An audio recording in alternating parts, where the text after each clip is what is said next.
Hello friends, आजच्या रेसिपीमध्ये आपण बनवत आहे वरणफळ आणि त्याच्यासाठी लागणार आहे तुरीची डाळ.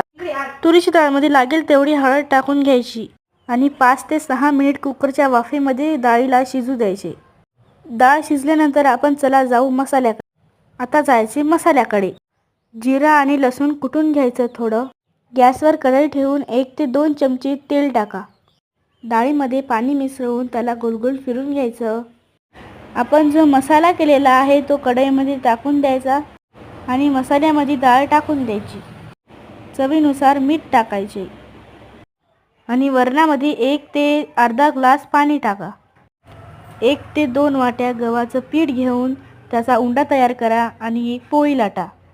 थोडं तेल लावून त्या पोळीचा गोलगोल रोल करा आणि छोट्या पीसमध्ये कापून घ्या आणि त्या वरणामध्ये उंड्याच्या पीसला मिसळून टाका आणि 5 ते 10 मिनिट वरणफळाला शिजू द्या. बघा तर मित्रांनो, आपले आज वरणफळ तयार झालेले आहे.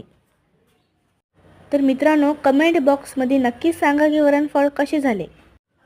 कमेंट करा, लाईक करा, सबस्क्राईब करा आणि शेअर करायला नक्कीच विसरू नका.